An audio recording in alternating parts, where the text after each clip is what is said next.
Chers amis, bonsoir.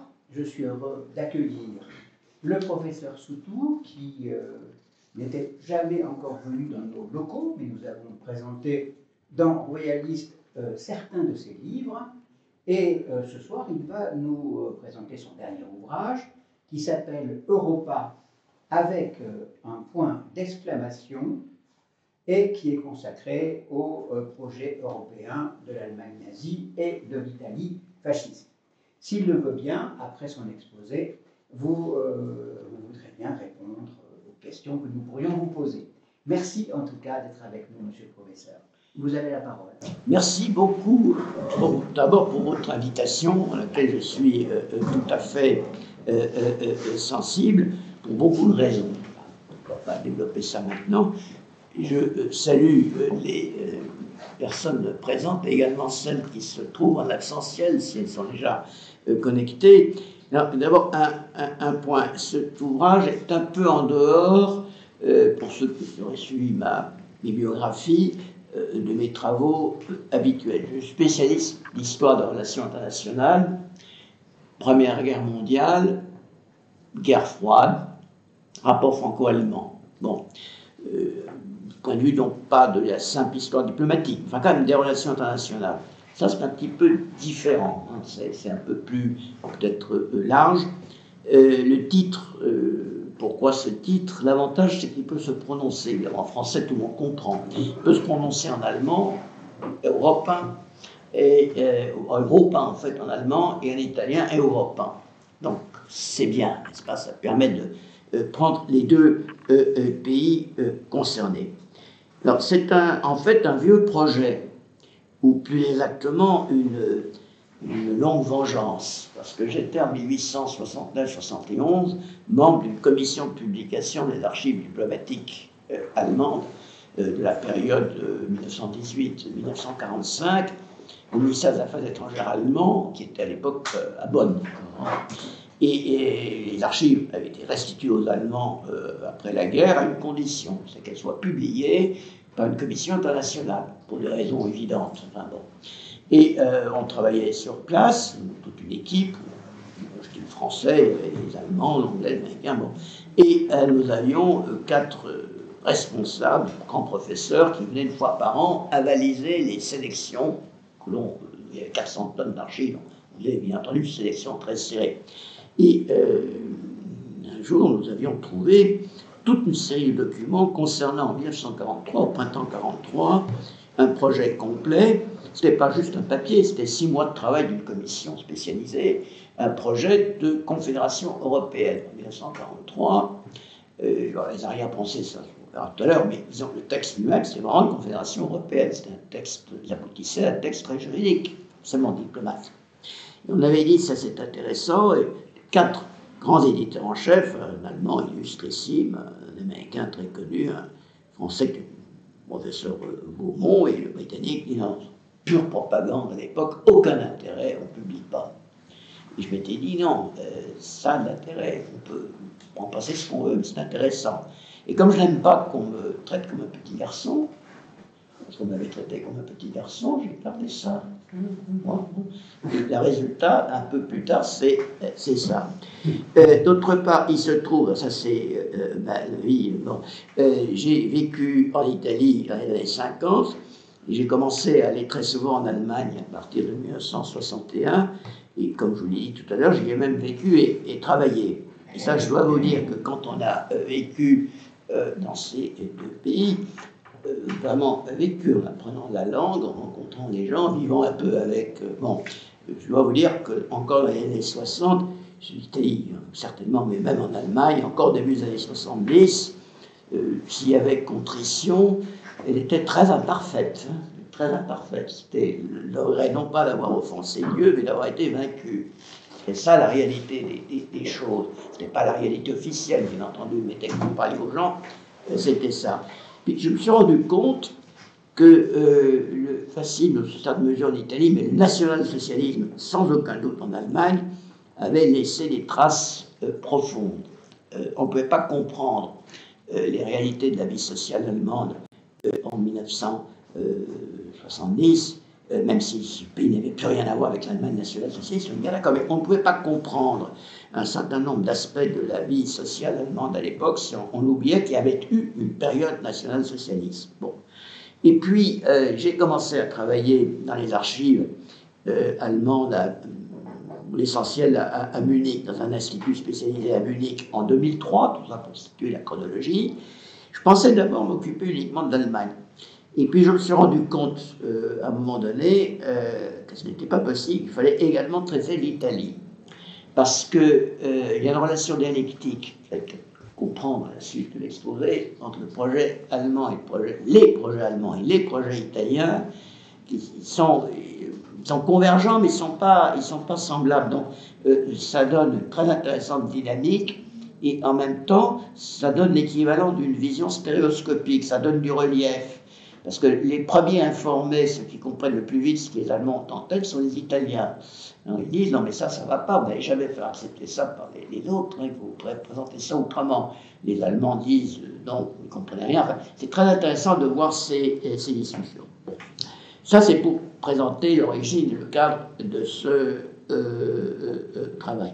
J'ajoute que si l'historiographie allemande est connue en France, au moins les spécialistes, l'historiographie italienne, qui est énorme, qui est extrêmement riche, est très très peu connue. Parce que les Italiens, les Français ne prennent pas les Italiens au sérieux. Pour commencer, ça c'est le point de départ. Ils ne prennent pas au sérieux. Alors qu'ils méritent d'être pris au sérieux.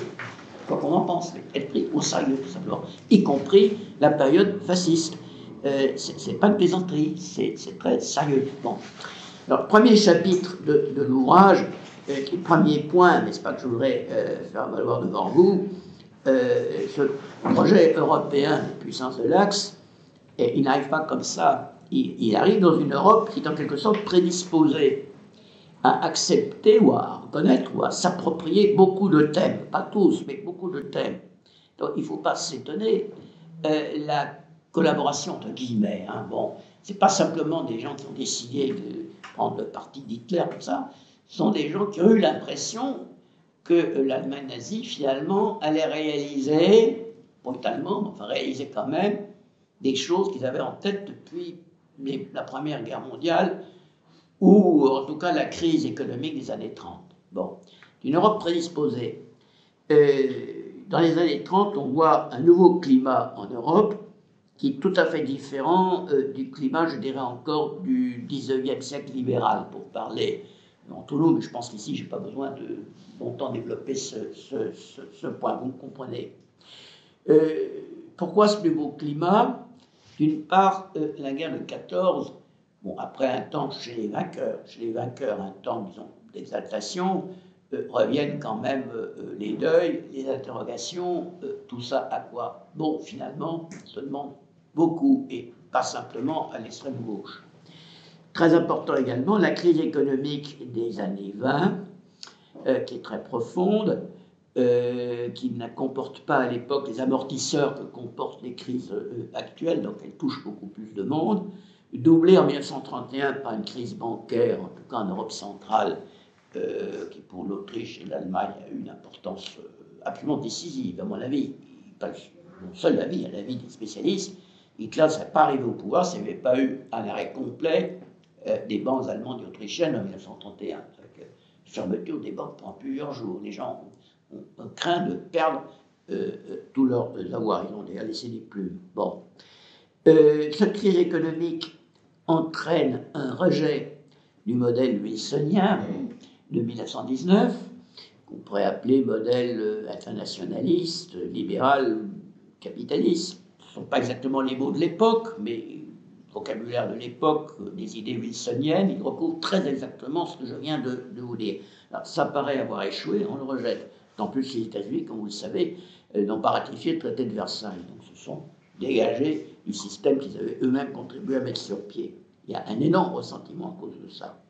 Bien entendu, l'anti-bolchevisme. Bon, il apparaît dès la révolution d'octobre, avec Staline et l'évolution de l'Union soviétique. Ce sentiment se développe. Les gens savent moins ce qui se passe en Union soviétique qu'on ne le sait aujourd'hui. Et j'ai quelque part dans ma bibliothèque un numéro de l'illustration. L'illustration, c'est en gros le Paris Match de l'époque. Hein. C'est hebdomadaire illustré, mais bien fait d'ailleurs. Bon, il y a 1935, seulement 1935, et un article sur l'Union soviétique qui montre très bien les réalités, voilà, ce qu'il faut, premier abord, approche des réalités soviétiques. Donc il y a un anti-bolchevisme qui n'est pas simplement lié à la peur des possédants de perdre leurs avoirs, enfin bien, mais qui est lié à la début de perception de ce que représente le régime soviétique. La famine en Ukraine n'est pas aussi bien connue qu'aujourd'hui, si vous voulez, mais on sait que la collectivisation forcée des terres entraîne des catastrophes. Ces choses-là sont perçues à peu près. Bien entendu, tous ces thèmes dont je vous parle, nous les retrouverons pendant la guerre, ils feront partie des bases de la propagande allemande.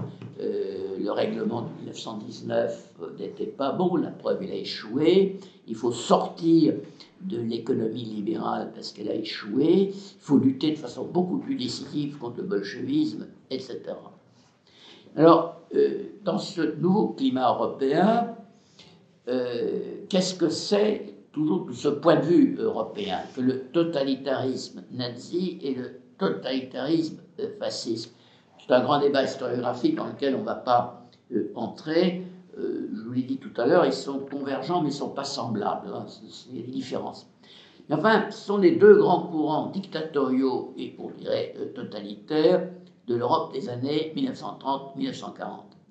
Et le fascisme, comme le national-socialisme, j'indique au passage que le mot totalitaire ne concerne que le fascisme à l'époque. Il a été inventé en fait par Mussolini dans un article de la grande encyclopédie italienne, coécrit avec le philosophe Gentile, qui était un personnage tout à fait respectable de la pensée italienne et européenne à l'époque. Ils avaient, Mussolini se vantait de créer un État totalitaire, pour lui c'était positif, bien entendu. Bon. Le régime allemand n'emploie pas le terme totalitaire, mais enfin, il s'y dirige bien. Ces deux courants partagent beaucoup des idées des années 30. Ce qui fait que dans leur propagande, dans leurs textes, et je dirais dans leurs croyances, vous retrouvez beaucoup de ces thèmes. Ce qui peut expliquer à l'époque bien des confusions et des malentendus, en particulier en 1940, quand beaucoup se sont dit, pas seulement en France, dans toute l'Europe occidentale, se sont dit, au fond, bien, on va pouvoir, parce qu'après tout, on a des choses en commun, on va pouvoir faire ensemble une Europe nouvelle, n'est-ce pas, ça le fond. Seulement, il y a une différence entre le national-socialisme et ses courants des années 30. Hein, il y a eu un livre sur les idées des années 30, hein, qui est tout à fait important. Bon, il y a une volonté prométhéenne spécifique chez Mussolini et Hitler. Créer un homme nouveau. Un homme nouveau. Ça, il partage ça avec Staline. Créer un homme nouveau. Dégager du passé, dégager de la morale traditionnelle, dégager des cadres de pensée et des clivages sociaux hérités du passé. C'est tout à fait évident pour Hitler, c'est aussi le cas pour Mussolini, même s'il est plus contraint par le fait que dans son pays, il y a encore la monarchie, l'Église catholique, etc. Non, le fascisme, c'est plutôt une vision d'un État totalitaire. Le nazisme repose plutôt, comme vous le savez, sur la notion de race. Mais enfin, il existe entre les deux mouvements des courants croisés. Dire, comme on le dit aux élèves au lycée, que Mussolini a une conception d'un État idolâtré, alors que Hitler, c'est la race, vous savez, bon, c'est excessif. Chez les Italiens fascistes, vous avez des gens comme Julius Evola, un des meilleurs penseurs du fascisme, tout à fait lisible encore aujourd'hui, je veux dire. Lui, il est en fait très proche de la vision raciale allemande. Il est un point de contact entre le fascisme italien et le national-socialisme. Et en Allemagne, inversement, dans la nébuleuse du national-socialisme, si les SS représentent vraiment l'idéologie raciale poussée à son maximum, les SA, c'est le bras armé du parti, ils sont beaucoup plus nombreux, enfin ils sont bons que partout, ils n'ont peut-être pas le haut du pavé, mais enfin ils sont présents partout. Les SA, eux, sont vraiment très proches du fascisme italien dans leur conception et leur réaction. En d'autres termes, comme en plus l'Italie évolue, elle adopte des lois raciales en 1938 qui sont plus dures que les lois de Nuremberg de 1935, à la limite, n'est-ce pas? Donc vous avez, malgré les différences entre les deux régimes, un fond commun, des croisements et une évolution qui les amène à converger. Bon. Je dois vous dire que très peu de monde a compris à l'époque, y compris chez les penseurs dits libéraux, ce que je viens de vous expliquer. C'est la nature spécifique tout à fait nouvelle, ces deux régimes. Ajoutons quand même que, au fond, en 1941, encore en 1941, quand il attaque l'Union soviétique, Hitler a tué beaucoup moins de monde que Staline. Il faut se remettre dans les perceptions de l'époque. Les grands massacres hitlériens, ils commencent après 1941. En 1941, le monstre pour les Européens, c'est Staline. Hitler, bon, il a eu la main lourde, enfin bon. Ceci dit, autre point important, ces idées des années 30, elles sont spécifiquement européennes. Elles affirment l'Europe. Ce ne sont pas simplement des idées en Europe, elles affirment l'Europe comme un ensemble historique, politique, comme une civilisation. Et d'autre part, la différence peut-être de l'avant-guerre de 14, où la notion d'Europe encore un peu fragile se trouvait surtout dans les milieux que l'on qualifierait de progressistes, les socialistes, les radicaux de gauche, etc. L'international socialiste, avant 1914, on peut la considérer comme un premier mouvement européen, d'une certaine façon. Bon. Mais à partir des années 30, cette vision européenne, reprenant ces idées des années 30, se diffuse sur tout le continent. Et les droites, si vous voulez, en général, quelques exceptions près, j'y reviendrai, adoptent, c'est tout à fait nouveau, ce thème européen. L'Europe comme ensemble politique, l'Europe comme civilisation, l'Europe qu'il faut désormais défendre contre l'URSS, contre les États-Unis, et également, on commence à le sentir, contre la résistance de ce qu'on appelle les peuples de couleur, n'est-ce pas? On commence à sentir que les empires européens risquent d'être menacés. L'Europe doit se ressaisir. Ce sont des thèmes de l'époque qui sont exprimés, par exemple, vous pouvez le trouver sur Internet, je pense assez facilement, le fameux congrès Volta. Le Volta, c'est une association du nom du scientifique qui dépend de l'Académie des sciences italiennes, qui s'est tenue à Rome en 1932, en novembre 1932. Toute l'Europe s'est retrouvée là, tous les intellectuels européens, y compris des gens, il y avait des nationaux-socialistes, mais il y avait également des gens parfaitement, je dirais, dans le mainstream européen de l'époque. Stefan Zweig avait envoyé une contribution, il n'avait pas été présent sur place, mais il avait envoyé un discours qui a été lu. Alors Stefan Zweig, c'est l'une des icônes, disons, libérales aujourd'hui. Bon. Et le thème général, l'Europe va mal, il faut qu'elle se sorte de ses problèmes et il faut qu'elle reprenne sa place dans le monde. Dans ce sens-là, c'est très, très européen. Bon. Bien entendu, dans tous ces pays, dans tous ces mouvements, vous retrouvez à des degrés divers, mais vous retrouvez partout, plus ou moins accentué, mais partout, un fort antisémitisme. Il est absolument certain qu'à côté de l'antibolchevisme, de l'anticapitalisme, etc., l'antisémitisme est l'un des facteurs des années 30, ce qui, là aussi, facilitera parfois les choses, évidemment, en 1940. Bon. Deuxième point, les premiers à avoir développé, il faut dire qu'ils sont au pouvoir dès 1922, donc avant les nazis, mais ils ont été les premiers, comme groupe politique, à développer un thème européen. Ce sont les fascistes. Plus exactement, les fascistes voient un grand espace euro-méditerranéen, c'est l'Europe, bien entendu, où l'Italie tient à jouer tout son rôle, depuis l'unification italienne, la Méditerranée pour des raisons évidentes, et aussi l'Afrique.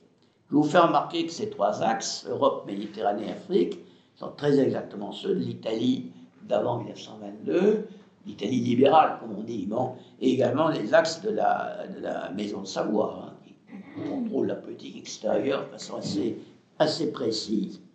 Avec un concept unificateur qui permet de réunir dans discours et la littérature mussolinienne, parce que j'ai oublié de vous dire, enfin, tous ces thèmes ont fait l'objet d'une marée de littérature allemande ou italienne, entre autres, mais en Allemagne et en Italie, avec des instituts de recherche qui pondent des dissertes, n'est-ce pas, en allemand très national-socialiste, ou en italien fasciste, où c'est très particulier. Vous avez une immense littérature dans les bibliothèques, si vous donnez la peine de chercher, tout ça, des étagères pleines de revues, de rapports de recherche, etc. Bon. Et pour les Italiens, le concept unificateur, c'est Rome.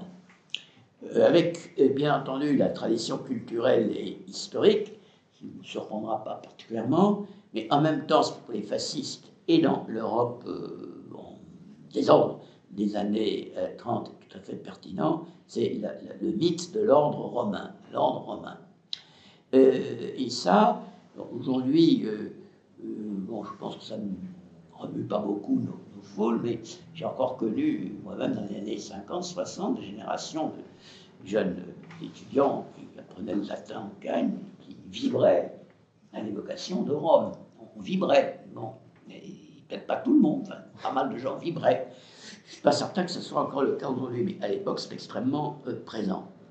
Alors, l'Italie mène une politique européenne, je dirais, plus dure qu'avant 1922, mais qui reste toujours dans le jeu diplomatique européen classique, poids contre poids, alliance contre alliance, etc., jusqu'en 1935, jusqu'à la guerre d'Éthiopie.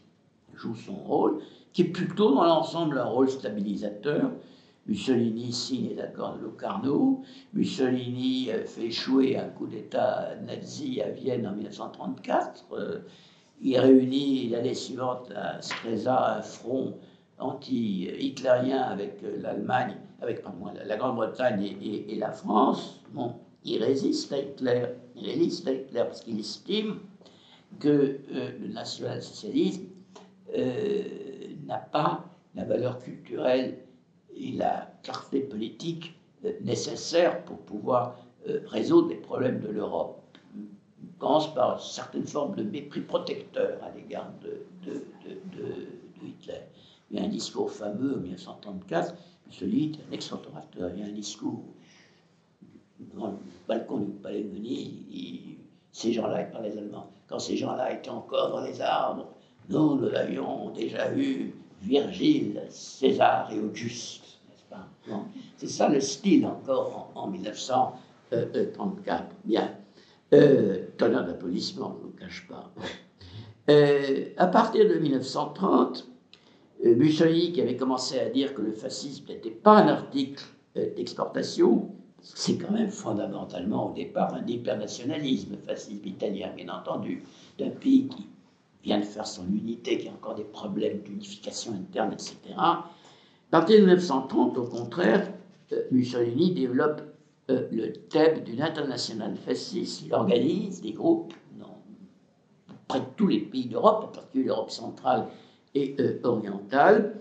Ils sont regroupés, je ne vais pas entrer dans les détails, mais on peut vraiment parler d'une internationale fasciste. Et dans ces années-là, il prend un peu la tête de la réaction antilibérale. Si vous lisez, par exemple, les écrits de Bainville ou de Maurras sur l'Italie, c'est intéressant. Enfin, c'est plus au sérieux. Bon.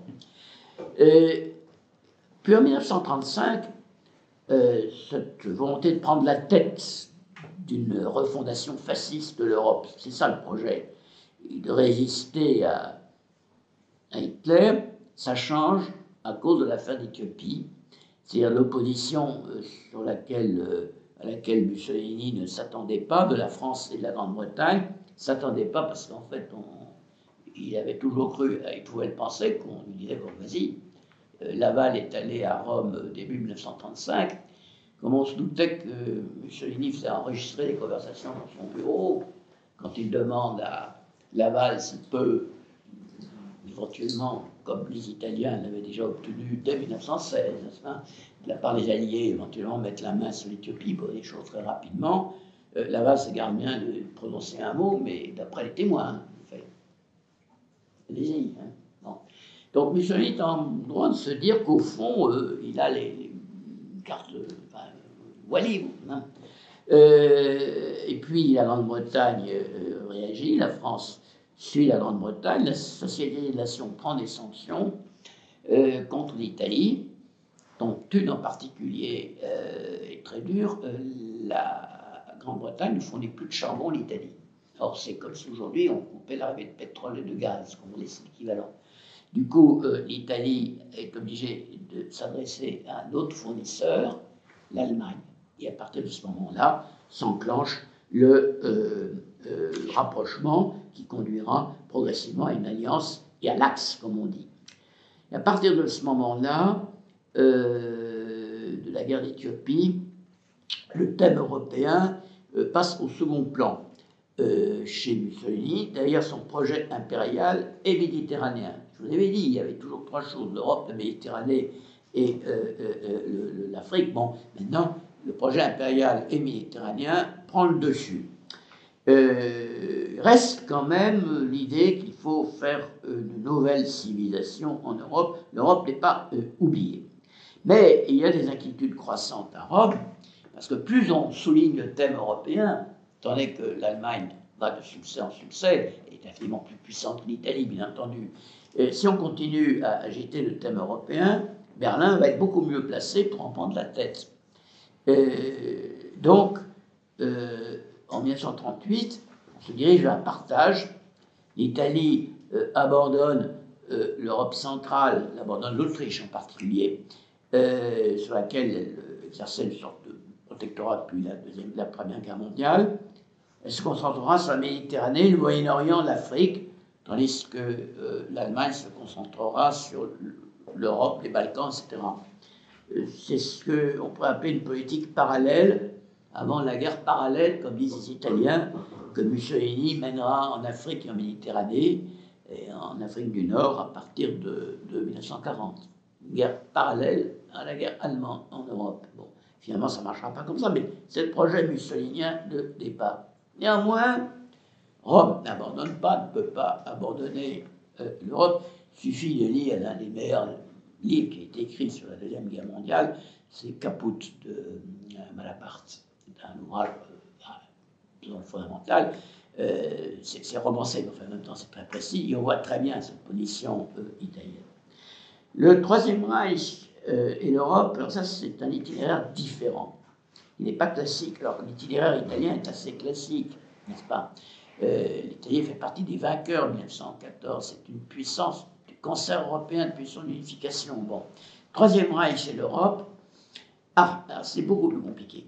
Il y a évidemment des précédents en Allemagne, en particulier sur le plan économique. Dès le XIXe siècle, beaucoup d'économistes allemands et de responsables politiques allemands se disent qu'au fond, face au mondialisme libéral de l'Empire britannique, l'Allemagne ferait bien se concentrer sur l'Europe et de constituer un ensemble économique basé sur l'Europe. Pendant la guerre de 14, se développe un thème qui a une énorme valeur politique et sentimentale et culturelle en Allemagne, le thème de l'Europe centrale, Mitteleuropa. Ça provoque des résonances dans l'esprit allemand de l'époque qu'on a du mal à imaginer aujourd'hui. Et c'est ça. Ça repose sur les valeurs allemandes, qui sont considérées comme supérieures aux valeurs démocratiques, parce qu'elles impliquent le respect de la religion, la fidélité, un ordre social équilibré, etc., plutôt que l'espèce de foire permanente des régimes libéraux. Tout ça, je n'invente rien sur les textes de la guerre de 14. Bon. Alors, ça, c'est les Allemands cultivés, la population allemande, les classes dirigeantes allemandes traditionnelles, pendant la guerre de 14, sur la République de Weimar, puis arrivent les nazis. Alors ça, c'est extrêmement compliqué, parce qu'il y a différentes tendances. Vous avez, dans le régime, à partir de 1933, des classes dirigeantes traditionnelles, qui vont être mises au pas progressivement, mais qui continuent à jouer leur rôle, parce qu'Hitler a besoin d'eux, il est assez intelligent pour ne pas se débarrasser des gens qui peuvent être utiles, c'est-à-dire l'armée, la diplomatie, la haute fonction publique, les industriels, etc. Ces classes dirigeantes traditionnelles restent fidèles au fond au projet européen de l'Allemagne en 14-18, c'était quand même pas mal, hein, c'était réunir toute l'Europe centrale autour de Berlin, y compris l'ancien empire austro-hongrois, faire sauter l'empire russe, transformer en protectorat l'Ukraine, les Pays-Bas, la Pologne, contrôler l'ensemble du reste de l'Europe, y compris la France et l'Italie, par des moyens économiques, d'accords commerciaux privilégiés, etc. C'était pas mal quand même comme objectif. Bon, alors vous comprenez que les conservateurs allemands partis avec une vision qui est déjà assez quand même, disons, développée, ont pu soutenir jusqu'à l'attentat du 20 juillet 1944, finalement, les projets hitlériens. Vous avez le parti et les SA qui ont une vision qui ressemble plus au fascisme italien. C'est qu'ils ajoutent à cette vision allemande, nationaliste, traditionnelle, une vision sociale, une hargne contre les grands propriétaires, les grands patrons, n'est-ce pas, contre les capitalistes. C'est très sensible chez les SA. Et puis vous avez les SS, encore autre chose, et qui, eux, ont vraiment une vision idéologique raciale. L'Europe doit être recomposée en fonction d'une hiérarchie raciale mettant les Germains, guillemets, au sommet. Les Juifs seront, d'une façon ou d'une autre, écartés, pensez envoyés à Madagascar, ou finalement on les éliminera, comme vous le savez. Mais il n'y a pas que ça, c'est toute une hiérarchie raciale. On réunira ensemble les Germains, c'est-à-dire dans le style de l'époque, aux Allemands, on adjoindra les Scandinaves, considérés comme germaniques, les Néerlandais, considérés comme germaniques, etc. Enfin, un noyau germanique, qui contrôlera le reste. Ce n'est pas exactement l'Europe, c'est un noyau germanique. Bon. Alors Hitler utilise tout ça, mais le problème avec Hitler, c'est qu'il ne s'est jamais manipulé et il pense toujours selon d'autres catégories que ce que lui suggèrent les différents groupes qui essaient de le pousser dans tel ou tel sens. J'y reviendrai. Mais il y a quand même un certain nombre de thèmes transversaux où tous se retrouvent. D'Hitler aux conservateurs les plus classiques, aux Junker prussien, officiels. D'abord, le thème de la géopolitique, l'importance de la géopolitique. C'est une vision géopolitique du monde, de grands ensembles géographiques. En Allemagne, ça joue depuis le XIXe siècle un rôle essentiel, et là, on atteint le sommet. Il faut citer Haushofer, qui est un personnage d'ailleurs intellectuellement tout à fait estimable. C'est un militaire à l'origine. Bon, il a pensé les grands espaces. Et l'Europe fait partie des grands espaces, selon lui. Donc, ça, c'est essentiel. Deuxième point sur lequel tout le monde est d'accord, je dis bien tout le monde, l'officier allemand en occupation à Paris le plus cultivé, au français le plus parfait, jusqu'à la brute SS en Pologne. Ils sont tous d'accord sur ce deuxième point également. Les traités de paix en 1919 ont créé ce que les Allemands appellent la Kleinstaatenheit, c'est la division de l'Europe en une masse de petits États. C'est ingérable. Économiquement, c'est désastreux, c'est le désordre permanent, ça ne va pas. Il faut réorganiser l'Europe et liquider toutes ces petites nations, tous ces petits États, qui n'existaient pas avant 1914. Bien. Autre objectif consensuel, l'Europe est dirigée en fait depuis 1815 par la politique britannique de la balance of power, jouant un pays européen contre un autre. Ça, il faut éliminer ce jeu britannique. Donc écarter la Grande-Bretagne des affaires du continent. Tout le monde est d'accord. Il y a une ligne générale qui est toujours assez claire, je le répète, c'est la réorganisation de ce qu'on appelle désormais le grand espace européen. Groß en allemand. Alors, on faisait carrière sur le national-socialisme en mettant Groß devant n'importe quel mot. C'était Groß Deutschland, das Großdeutsche Reich, Grosse Europa, grosse charmante. Si vous voulez vous faire prendre au sérieux, il suffit de mettre grosse devant je plaisante à peine, c'est un tic de langage assez frappant. À ce grand espace européen, on apporte une justification juridique, c'est l'importance de l'œuvre de Carl Schmitt, un très grand juriste, que je continue personnellement de lire, même s'il a été considéré de façon excessive comme le juriste en chef du Führer. Enfin, il a dit des choses sur la souveraineté, en particulier cette phrase: le souverain, c'est celui qui décrète, qui décide. Le souverain, c'est celui qui décide d'état d'urgence. Si vous trouvez une meilleure définition de la souveraineté, je serais heureux de la connaître. un grand espace européen, politique, juridique. Schmitt dit qu'il faut aux Européens l'équivalent de ce que les Américains ont fait avec leur doctrine de Monroe. C'est qu'on écarte les non-américains des affaires des deux Amériques. Tout ça, c'est unanime. Bon. Alors, je vais peut-être aller un peu plus vite. Problème des Allemands en 1940, peut-être pas forcément les plaindre, mais ils ont gagné finalement beaucoup plus et beaucoup plus rapidement qu'ils l'avaient prévu. Ce qui fait qu'en juin 1940, au moment de l'armistice avec la France, c'est le désarroi le plus complet à Berlin parce qu'on n'a rien prévu pour la suite. Maintenant, on fait quoi? On commence à réfléchir, tous les ministères commencent à gratter du papier. C'est Laval qui rencontre à Paris Abetz, dès le mois de juillet, et qui lui dit, Laval qui avait déjà joué un rôle dans l'entre-deux-guerres, comme vous le savez, qui avait déjà une vision européenne des choses, Laval dit, écoutez, vous avez gagné, on sait très bien, mais maintenant il faut organiser tout ça, il faut un thème, vous n'allez pas rester comme ça en occupant ce temps, il faut quelque chose, il faut un ordre nouveau en Europe. C'est Laval qui lance cette expression à ce niveau-là, un ordre nouveau en Europe. C'est très intéressant parce que les Allemands commencent à phosphorer là-dessus, et Hitler s'approprie le thème d'une nouvelle Europe. On le voit, fin juillet, il reçoit Monseigneur Tiso, qui est le chef de l'État slovaque, et lui dit on veut faire une nouvelle Europe. Il a repris le thème, qui, chez lui, n'apparaît pas avant. Dans tout Mein Kampf, il n'y a pas une fois le mot Europe. 1925, maintenant. Pas une fois le mot Europe. Il y a maintenant une nouvelle édition des index première, pas une fois le mot Europe. Bon. Mais là, il s'approprie ce thème. C'est très instrumentalisé, mais il s'approprie. Et du coup, il y a un projet stratégique qui se développe l'été, l'automne 1940, qui sera en vigueur jusqu'à l'attaque contre la Russie en 1941. Ce sera un ensemble euro-méditerranéen qui ferait également plaisir à Mussolini, qui permettrait de chasser la Grande-Bretagne de Méditerranée, Malte, Gibraltar, etc., de réunir la France qui accepte à Montoir une forme de coopération, Hitler estime que l'on pourrait aller encore plus loin, et forcer la Grande-Bretagne à mettre les pouces, reconnaître que le continent ait ses abords méditerranéens, et que l'Afrique ensuite reviendront au Reich et à l'Italie.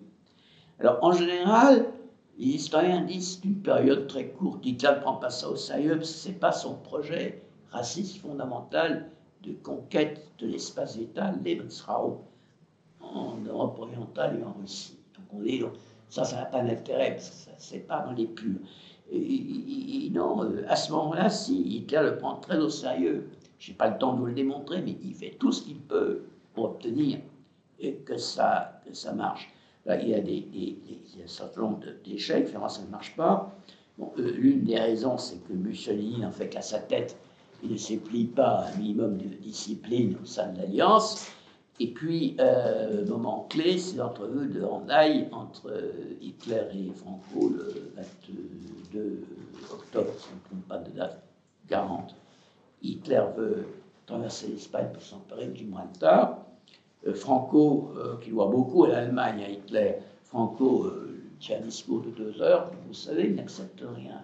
Il a déjà compris que l'Angleterre ne sera pas vaincue. Donc Franco refuse. À partir de ce moment-là, le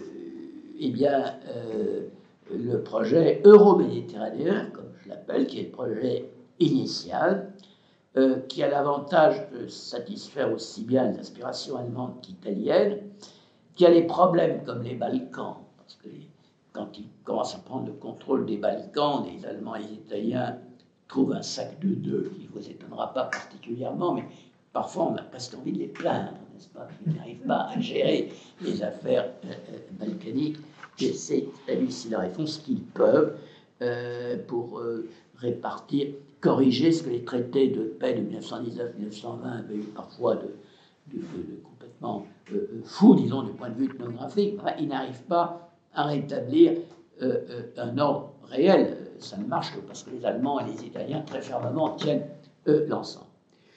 Mais enfin, on conçoit quand même, à ce moment-là, dans les deux capitales, une Eurafrique on peut dire Eurafrique, autarcique. Et là, le mot autarcique est extrêmement important, parce qu'on a compris que pour résister aux influences libérales nord-américaines et britanniques, il faut que l'Europe se suffise pour tous ses besoins industriels, en particulier en matière première. Et si vous voulez, dans les conditions de l'Europe, de l'époque, une Europe autarcique, il faut, si vous ne faites pas la conquête de l'Union soviétique, il faut au moins que vous contrôliez le Moyen-Orient avec son pétrole et l'Afrique avec toutes ses ressources, ses métaux, etc. Et ses IAJ2 également. Bon. Tout ça est étudié. Quand Hitler réunit ses généraux pour leur présenter un plan de campagne, il commence par une très longue dissertation sur les besoins de l'Allemagne en matière première. Enfin, on passe là-dessus, ça n'intéresse personne, mais Hitler commence par un long exposé, il nous faut tant de ceci, tant de cela, tant de ceci. C'est pour ça qu'on va faire telle campagne. Autarcie, c'est absolument fondamental. C'est lié à ce qu'il y a de plus profond dans la vision économique et des fascistes et des nazis. Il faut un système économique certes développé. Hitler a des tas d'idées de progrès économique, social, y compris la voiture pour tout le monde, etc. Ça. Mussolini aussi à sa façon. Mais il faut ne pas dépendre des autres. Donc si on n'a pas ce qu'il faut aller les conquérir et le contrôler. Ça, c'est absolument fondamental. Et il y a évidemment d'or pour Hitler, ça il faut quand même un mot, ce que j'appellerais un invariant. L'invariant hitlérien, c'est quand même le monde germanique, ce qu'il appelle l'État germanique de nation allemande. L'État germanique de nation allemande. Il dit pas Reich, il emploie assez peu le mot Reich, il préfère dire État. Parce que la notion de Reich le gêne, ça évoque le Reich médiéval, les histoires de l'Église catholique à Vienne, etc. Il n'est pas trop. Alors, le nom officiel, c'est Deutsches Reich, ou à partir de 1938, Großdeutsches Reich. Lui, il n'aime pas trop. Il ne parle jamais de Troisième Reich, hors l'expression qui est d'un conservateur, de Müller von Delbow. Mais l'État germanique de nation allemande, c'est réunir l'Allemagne, comme je vous l'ai dit tout à l'heure, les Scandinaves et autres, je n'y reviens pas. Mais même là, c'est compliqué parce que Hitler sait qu'il a une guerre mondiale à mener et qu'il ne doit pas, estime-t-il, fixer ses objectifs trop tôt parce qu'il peut être amené à manœuvrer et à faire concession à l'un pour obtenir quelque chose. Donc il ne veut pas se fixer trop tôt. Et on a l'exemple de la Belgique. Alors là, la Belgique, c'est tout à fait frappant. Vous avez tout un groupe à Berlin qui dit qu'il faut réunir au Reich les Flamands, diviser la Belgique, réunir les Flamands. Il y en a d'autres qui disent on va tout prendre, y compris les Wallons. Et puis il y a De Grelle, qu'Hitler aime bien, qui est le fondateur du mouvement rexiste en Belgique, et qui vient lui dire mais en fait, il faudrait reconstituer le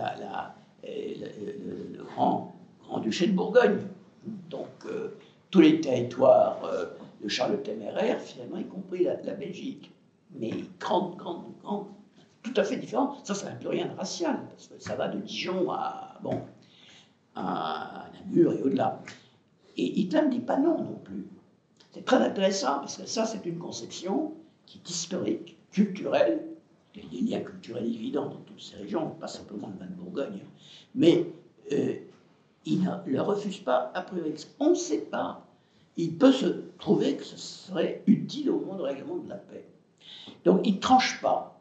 Alors, vous avez les services qui continuent à soutenir les Flamands à tout prix pour les réunir au Reich, comme les Germains. C'est un peu la position des SS qui vont recruter des volontaires flamands. Vous avez ceux qui vont contrôler toute la Belgique, parce qu'en plus il y a le Congo belge, c'est très bien, des tas de choses, comme l'uranium néanmoins. Et puis ceux qui disent, mais au fond, on va peut-être reconstituer l'Europe complètement en refaisant ce grand ensemble à la De Grelle. Alors ça, c'est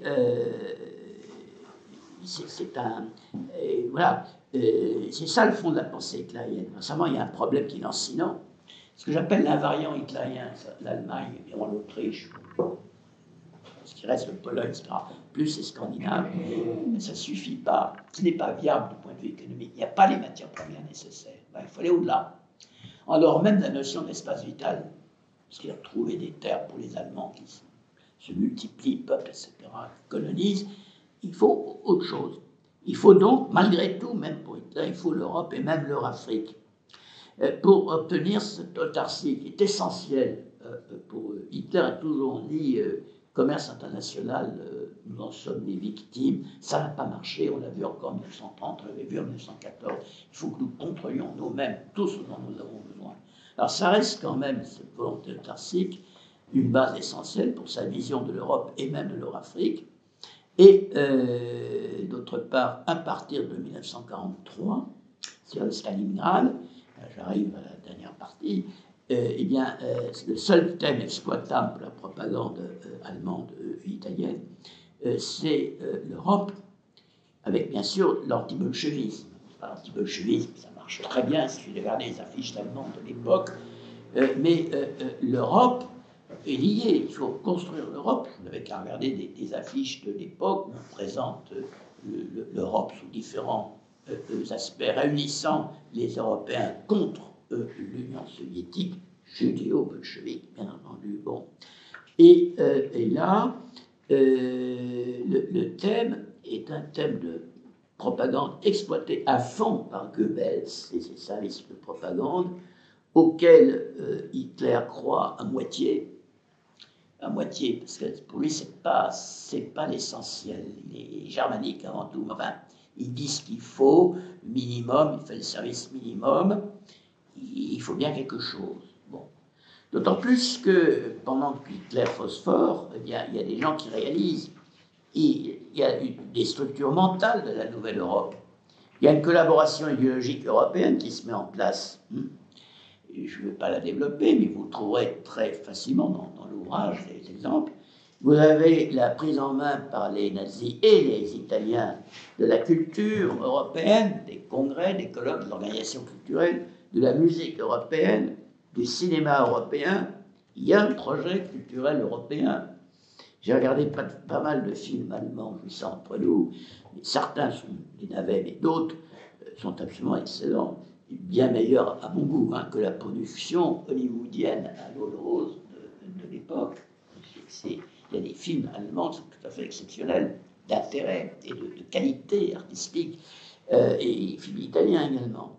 Il y a des penseurs, d'ailleurs j'ai cité Carl Schmitt, enfin Heidegger était quand même recteur de l'université en Allemagne. Heidegger, c'est le pape de la philosophie française actuelle. Je suis désolé, mais il a été nazi à 200%. Enfin bon, Carl Schmitt, là aussi, il est rempli de bibliothèques, il a quand même été bon. Et on pourrait citer d'autres cas. Il y a même un modèle juridique allemand, j'ai découvert ça dans mes travaux, parce que l'Allemagne a toujours eu une autre organisation juridique que les pays de droit romain strict, comme la France ou l'Italie, et on en découvre l'intérêt. Et je dois dire qu'à l'époque, il y a des thèses qui sont faites dès l'époque qui se passe sur ce sujet. C'est tout à fait intéressant. D'autres façons de régler les problèmes d'administration publique. Bon. Il y a d'autre part un grand espace économique européen. Je vous ai déjà dit que ce n'est pas nouveau. D'abord, ça correspond à certaines réalités. Si vous regardez les courants commerciaux, les Européens font davantage de commerce entre eux qu'avec le reste du monde. Donc, il y a une réalité matérielle. D'autre part, c'est une notion qui est apparue dès le XIXe siècle. Et dès juin 1940, Berlin prépare un grand espace économique européen, disait-il. L'expression de communauté économique européenne apparaît très tôt, avec une frontière douanière commune, peut-être même une monnaie commune. Et un haut fonctionnaire français arrive à Berlin en mai 1941 et on lui dit oui, on va faire une monnaie commune, vous verrez. Mais attention, c'est nous qui allons la gérer. Et vous présenterez chaque année à Berlin votre projet de budget. Et vous, c'est français, et vous, Français, plus de déficit. 1940. 1941. Il y a quoi? Il y a 80 ans, non, c'est ça? Voilà, alors je pourrais multiplier, vous aurez les détails qui sont un peu fastidieux, mais dans le livre. Y a-t-il eu une politique économique européenne du Troisième Reich? Oui, incontestablement, même si à partir de 1941, les nécessités d'une guerre qui devient absolument mondiale et totale dépassent les limites de l'économie allemande. Il n'y arrive plus. Donc, ce qui était projet de collaboration européen, dirigé de Berlin, mais quand même projet de collaboration, devient très souvent exploitation pure et simple, et de la main-d'œuvre, et des machines, et des usines, parce que les nécessités de la guerre n'ont pas de loi. Mais enfin, il y a quand même suffisamment de choses qui sont posées pour qu'on les retrouve après la guerre. Les Allemands ont occupé, je parle de l'Europe occidentale, ça l'Europe orientale, non. L'Europe occidentale, l'occupation allemande sur le plan économique, peut-être même en général, a été moins brutale en fait en 1944 qu'elle avait été pendant la Première Guerre mondiale en Belgique et dans le nord de la France. On redécouvre cette occupation allemande de la Première Guerre mondiale, on est obligé de constater qu'ils avaient pris finalement moins de gants. Tout ça est dans le relatif, ne me faites pas dire ce que je ne veux pas dire, mais par exemple, tous les accords économiques qui sont passés entre industriels français et allemands pour la reconstruction, pour l'établissement de sociétés franco-allemandes, Francolor, société très importante pour les colorants, bon, tout ça est fait, mais de façon, disons, à peu près raisonnable. Les Allemands prennent la tête, mais ils n'éliminent pas les Français. Et quand il faut indemniser les actionnaires français, ils sont indemnisés très correctement. Même chose en Belgique. La Société Générale belge, grandement belge, prise en main, mais de façon, disons, correcte. Ce qui fait qu'on ne rompt pas des liens qui existaient en fait depuis le XIXe siècle. Donc les industriels, les banquiers, tout ça, ils renouent des liens, et on les retrouvera après la guerre dans la constitution tout simplement de la CECA. En 1950, la communauté économique, la communauté européenne Charbon-Acier, quand vous regardez les hommes, les individus qui la font, en dehors de Schuman, très grands bons hommes, vous avez en fait des gens d'Acier ou des charbonnages français et allemands qui se connaissent depuis avant 14, n'est-ce pas, qui ont collaboré ensemble, qui continuent tout simplement. Bon. Et je pourrais multiplier cela, il y a des choses assez amusantes à dire, je ne veux pas trop m'étendre. Il y a également une vision sociale, et un projet social de Nouvelle Europe. Hein. Si vous regardez les travaux des organisations sociales allemandes et italiennes, le Doppelabo italien et le Deutsche Arbeitsfront en Allemagne, vous avez une vision d'une politique sociale européenne qui est encore, bien sûr, un projet, parce que bon, mais c'est au fond, vous savez, une sécurité sociale généralisée. Enfin, il y a des thèmes qui encore aujourd'hui seraient assez bien accueillis. Il y a des choses qui ne seraient pas, par exemple, la main-d'œuvre ne pourrait plus choisir vraiment ses employeurs, elle serait gérée par l'organisation publique pour être répartie ici et là. Enfin, il y a un véritable projet social qu'on retrouve dans les différents pays, d'ailleurs, occupés par l'Axe. En Italie, corporatisme, une doctrine, une organisation, mais cette idée d'une collaboration structurelle entre patrons, employés, avec l'État et l'administration participant intimement à tout cela, vous la retrouvez partout, vous la retrouvez également à Vichy, hein, vous la retrouvez dans toute l'Europe de l'époque. Il y a également un modèle agricole européen. On parle déjà d'un système de marché commun agricole où l'Allemagne surpaierait les producteurs agricoles européens puisqu'on n'apporterait plus du monde extérieur des produits agricoles à bon marché, on ferait la PAC. C'est-à-dire qu'on commence à changer, mais au début, la PAC, les Allemands acceptaient de payer leurs produits agricoles plus chers, mais les paysans français, italiens, etc., pouvaient vendre aux consommateurs allemands, des formes d'unification économique, acceptant un coût supérieur pour préserver la paysannerie avec tout ce que ça entraîne derrière, la ruralité, etc. Non. Voilà. Alors, il est évident que Barbarossa, l'attaque contre l'URSS, a eu à la fois un effet positif, c'est que ce qui gênait beaucoup de responsables prêts à collaborer avec nos systèmes, c'était l'alliance depuis 1939 Hitler-Staline. C'est très gênant, parce qu'en général, les collaborateurs, entre guillemets, enfin bon, étaient très hostiles au bolchevisme. À partir de l'entrée en guerre d'Hitler contre l'Union soviétique, cette barrière tombe. C'est très simple. Il n'y a pas qu'en France. Regardez tous les pays occupés par l'Allemagne. Vous voyez disparaître cette objection et naître vraiment un mouvement européen anti-bolchevique qui ne représente certainement pas la majorité des populations, sauf dans des pays comme la Roumanie ou la Hongrie, par exemple. Enfin, ça existe. Mais inversement, c'est l'autre effet, le passage à une guerre qui dépasse les moyens de l'Allemagne va entraîner les prélèvements que l'on connaît, les représailles à la suite des attentats, etc. Le service du travail obligatoire en France, qui était la véritable source de la résistance armée. Bon. Et donc, là, il y a une contradiction fondamentale qui fera échouer, à côté même de la défaite, mais avant même la défaite finale, qui fera échouer le projet européen, parce que les Européens ne verront plus que le côté répressif. Bien entendu, c'est ça qu'ils ont sous les yeux.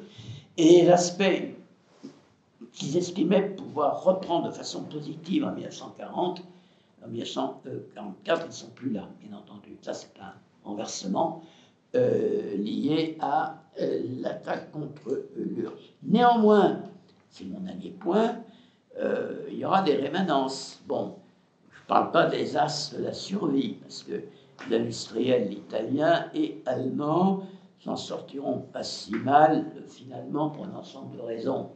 Les industriels allemands s'entendent dès septembre 1944 pour commencer à préparer l'après-guerre et échapper aux conséquences du désastre. Ça marchera très bien d'ailleurs, parce que les grandes sociétés allemandes seront décartélisées, mais fondamentalement, l'argent du gouvernement allemand pour la guerre avait permis de doubler le parc de machines-outils qui restait à la disposition des industriels allemands après la guerre, qui était très peu atteint par les bombardements alliés en fait. C'est la raison du miracle économique allemand à partir de 1948, alors que la France avait dû perdre une bonne partie de son potentiel industriel depuis la crise de 29, ou moins un bon tiers. L'Allemagne avait doublé le sien, voire triplé le sien. Donc il ne faut pas s'étonner ensuite du miracle économique allemand. Les machines étaient là, les gens capables de s'en servir, très bien formés, parce qu'il y avait un bon système d'enseignement professionnel en Allemagne, sont là.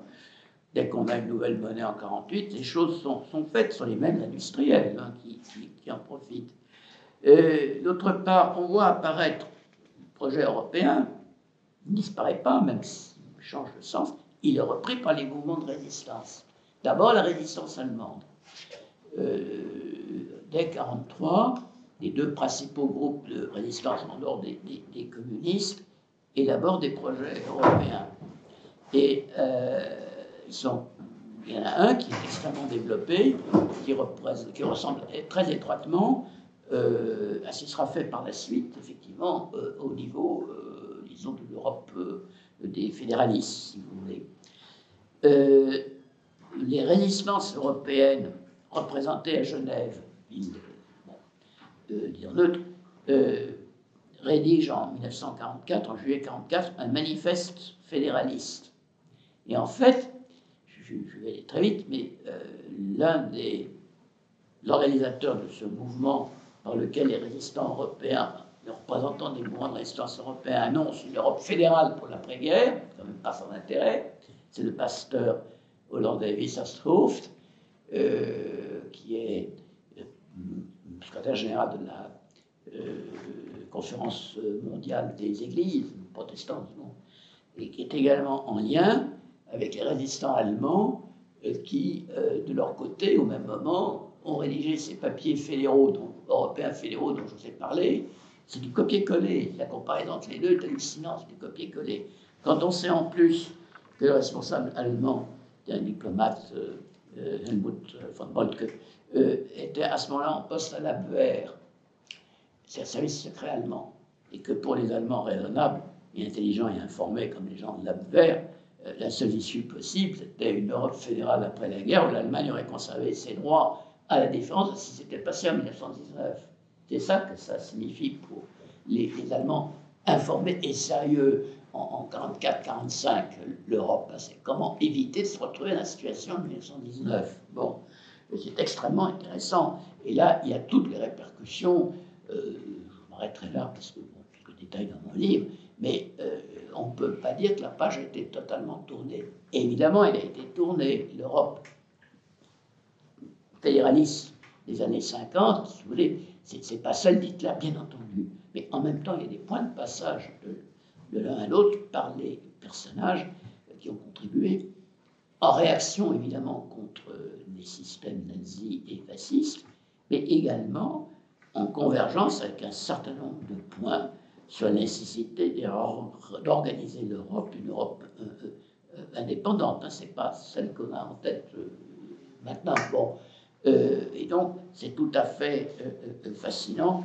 Ceux qui se sont le mieux tirés de la situation sont les Italiens, qui ont réussi à finir la guerre comme co-belligérants, alors que les Français étaient considérés d'abord comme des vaincus, pas mal, et qui ont réussi à s'insérer dans le nouvel ordre occidental, membre de l'Alliance Atlantique. Ils ont même récupéré une colonie en Somalie, confiée par les Nations Unies. Ils ont failli faire la même chose avec la Libye, ça a manqué d'une voie.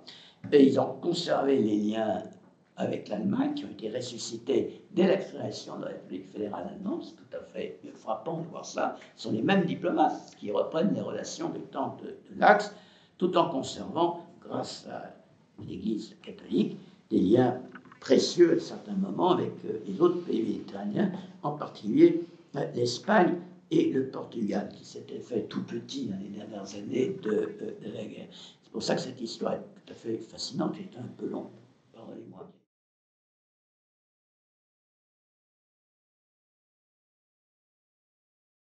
Donc je vous en prie, le débat est ouvert, n'hésitez pas. Oui. Moi, je veux savoir si le mouvement pan-européen initié par Richard Coudenhove-Kalergi a un lien avec ces tentatives de repenser une Europe fédérale, peut-être que vous voulez le décrire. C'est une très excellente question. Coudenhove-Kalergi a essayé d'entrer en contact avec Mussolini pour se raccrocher. Vous comprenez, bon, ce qui va dans le sens de votre question. Et finalement, ça n'a pas marché. Bon, je trouve que ça n'a pas marché. Je pense que la raison principale, c'est que, d'une part, l'Europe de Mussolini, c'était une Europe dirigée de Rome. Hein. Bon, là, c'est très clair. Coudenhove-Kalergi avait une vision beaucoup plus Europe centrale, austro-hongroise, parce qu'au fond, c'était à l'origine un austro-hongrois. Bon. Et d'autre part, c'était une très forte personnalité, le Duce aussi. Aucun des deux n'était commode, et je pense que la chimie, comme disent les Anglais, n'a pas marché. Voilà. Mais il a fait, non pas les autres services, mais enfin, il est venu se présenter à Rome. Il y a eu, semble-t-il, une rencontre même entre lui et le Duce au palais de Venise, mais ça n'est pas allé plus loin. On retrouvera pendant la guerre Coudenhove et Kalergi plutôt du côté de la nébuleuse des européanistes, des mouvements de résistance, où il y a beaucoup de choses. J'ai cité un ou deux cas, mais il y a également le rôle de Otto de Habsbourg. Là, il y a un lien, n'est-ce pas, qui joue dans cet européanisme de la résistance des Européens, un rôle qui, à mon avis, était sous-estimé. Voilà ce que je peux dire pour répondre à cette question. Qui mériterait d'être étudié de près. Il y a une fondation à Habsbourg qui est avec les archives à Budapest. Figurez-vous. Si Dieu me prêtait vie un jour, ça m'intéresserait d'aller voir. C'est intéressant sur les Hongrois qui ont récupéré tous les papiers d'Habsbourg. Là, je dis ça comme ça. Ça n'intéresse personne, ce genre de choses. Je trouve extrêmement intéressant toujours. Ça a une valeur, hein, Habsbourg. Encore aujourd'hui, vous pouvez même YouTuber tout simplement toutes les manifestations lors de la mort de Zita, d'Otto de Habsbourg, etc. Vous regardez les manifestations, vous regardez les défilés, y compris l'armée autrichienne qui défile toujours avec, pour aller enterrer les gens, comment ça s'appelle, les Capucins. Les Capucins, oui. Le groupe, je cherche le mot. C'est pas la grotte, mais c'est la crypte des Capucins. Voilà, exactement. Merci.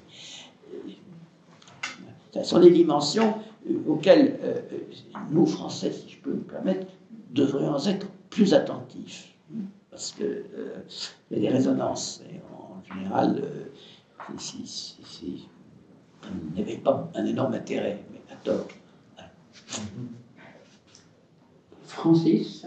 Oui, vous avez parlé de l'impact de l'Empire romain pour la construction du fascisme italien, mais qu'en est-il du coup du mythe de la Grande Germanie pour le cas du nazisme? C'est une très bonne question. En fait, vous avez Himmler. Himmler, c'est très particulier, fait faire des fouilles. Si on retrouve un morceau de bois vraiment germanique dans un marais quelque part dans le nord de l'Allemagne, immédiatement il y a un projet de recherche, etc. Hitler, lui, s'en fout, ça n'intéresse pas. Bon, Himmler, ça c'est la seule chose, c'est que la Grande Germanie ne présente pas exactement le même capital culturel et architectural que l'Empire romain. Bon, Hitler, au fond, c'est pas la dimension qui l'intéresse. Je vous ai dit que c'est pas l'évocation du Saint-Empire romain germanique. Non, il n'aime pas ça. C'est un État, je répète, germanique, oui, parce que c'est très bien qu'il y a des peuples qui ne sont pas allemands, mais qui sont de langue proche, germanique, et dans les conceptions qui ne sont pas celles d'Hitler uniquement, conceptions quasi unanimes. En Europe centrale à l'époque, encore souvent aujourd'hui d'ailleurs, les peuples qui parlent des langues apparentées doivent être ensemble. Le facteur insensé de la nationalité, c'est pas la volonté de renom, vous savez, plébiscite de tous les jours, enfin bon, c'est le fait qu'on parle la même langue, ou en tout cas des langues apparentées. C'est ça qui est fondamental. Alors ça intéresse plus Hitler. Mais le côté antiquaire, si vous voulez, ça c'est Hitler.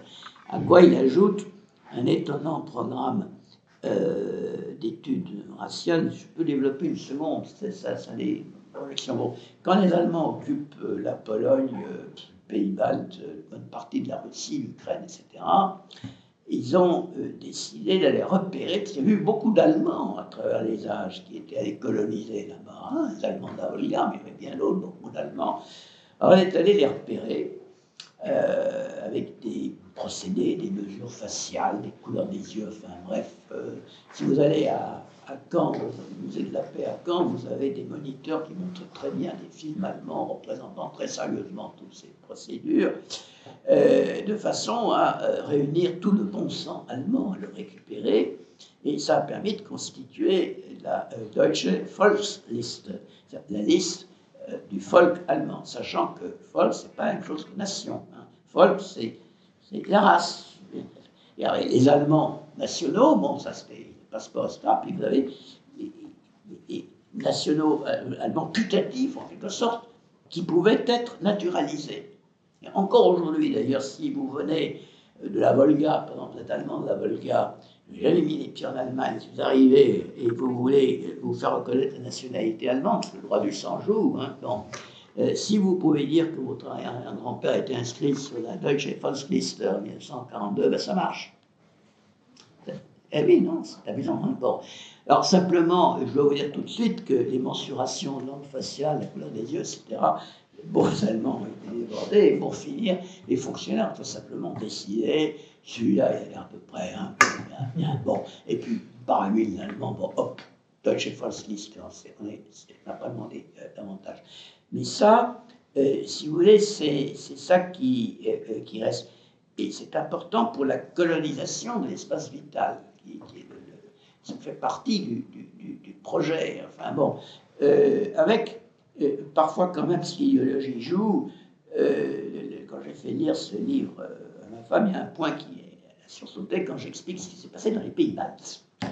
Les pays baltes libérés par les Allemands de l'Empire russe en 17-18, ils étaient vraiment prédisposés à rejoindre le grand combat contre le bolchevisme, parce qu'ils étaient très anti-bolcheviques, ils avaient été annexés par l'Union soviétique en 1940 très brutalement.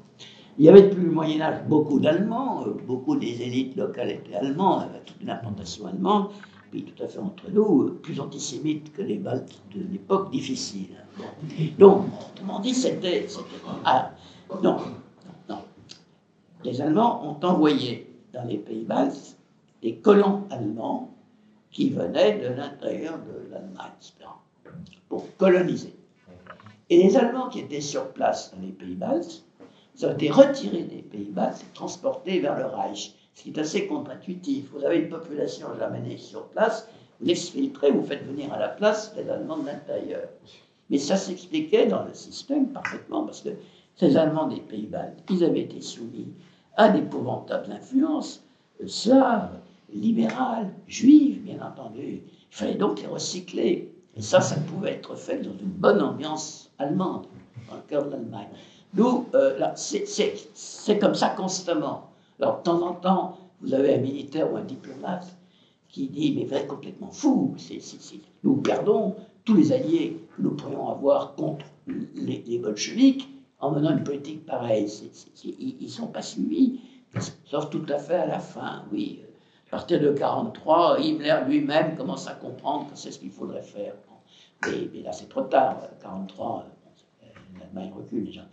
Ça répond à peu près à votre question. N'oubliez jamais que toutes ces questions que nous nous posons, en termes culturels, disons, assez classiques, il y a une vision idéologique qui déforme les lignes. Quand je dis déformer, c'est le minimum. Voilà. Merci. Pierre-Henri et ensuite Alain. Oui, je voulais vous demander une précision, puisque vous avez fait référence dans votre exposé à la pensée des économistes allemands au XIXe siècle qui envisageaient, alors si j'ai bien compris, justement une précision là-dessus, ils envisageaient l'Europe comme un débouché à prioriser pour l'économie allemande, ou est-ce que déjà il y avait chez eux l'idée qu'on pouvait organiser ça sous une forme institutionnelle, avec par exemple un marché. Donc en gros, à quand on remonte les premières idées d'institutions européennes? Non, si, bon, alors, la question est tout à fait légitime, je répondrai en deux temps. Dans un premier temps, il y a la reconnaissance du fait qui va tout à fait contre Adam Smith et l'économie libérale, qu'une unité économique, à condition d'être assez grande, comme ce que les Allemands sont en train de faire avec le Zollverein. Il ne faut pas oublier que l'Allemagne a commencé à s'unifier avec une union douanière. C'est pour ça que l'idée d'une union douanière pour créer ensuite un État, pour les Allemands, elle est consubstantielle à leur histoire, et on la retrouve évidemment en 40 mois. Mais ça a été établi dès 1820 ou par là, par l'économiste List, l'État commercial fermé. Bon. Et puis, dans un deuxième temps, il y avait une politique de traité de commerce. Les traités de commerce ne sont pas tout à fait conformes à la doctrine libérale du libre-échange. Les traités de commerce, c'est autre chose. Ce sont les droits de douane, mais que l'on module en fonction des partenaires. Bon. Et ça, la France a, si je veux dire, été victime à Francfort de clauses commerciales l'obligeant à reconnaître à l'Allemagne la clause de la nation la plus favorisée. Et ça suffit à rendre l'économie française dès 1871, en grande partie dépendante de l'économie allemande. Pas à 100%, c'est nuancé, mais enfin quand même, ça l'oriente vers, à cause de ce traité de Francfort qui impose cette clause commerciale à la France. Et puis, ça progresse. En 1892, se réunit à Berlin une conférence européenne économique qui avait été voulu par Bismarck. C'est Bismarck qui en avait eu l'idée. Il a été chassé par Guillaume de juste avant la conférence, mais c'est lui qui en était l'inspirateur. Conférence qui, selon les indications, devait étudier le problème posé par la différence de nature entre les économies européennes telles qu'elles commençaient à se développer et les économies anglaises et américaines, en particulier la question des coûts induits par le système de protection sociale mis en place par Bismarck, avec quand même l'assurance maladie, l'assurance chômage, dès les années 70, que les Italiens commençaient à imiter, certains autres pays également. Ça comportait un surcoût. Donc la concurrence américaine, qui n'était pas grevée par ces coûts, allait être extrêmement sévère. Donc il fallait établir un système douanier européen. Ça, c'est l'idée de la France. Bon, il ne sera pas réalisé, mais enfin, la philosophie est déjà là.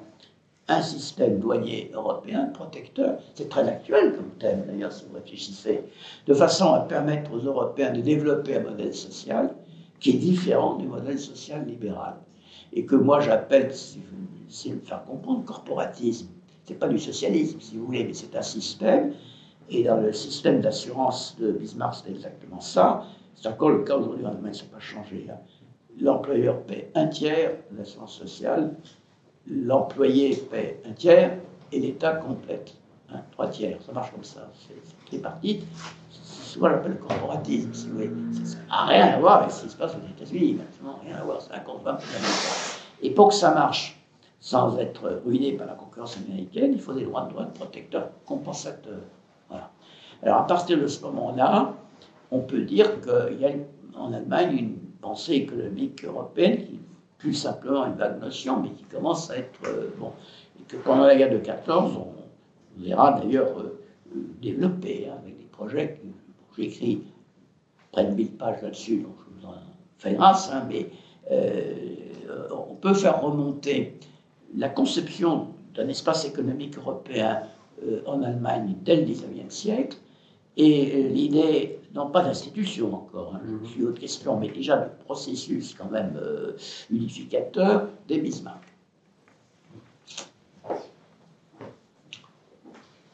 Alain, j'ai une double question, l'une concernant l'Italie et l'autre l'Allemagne plus spécifiquement.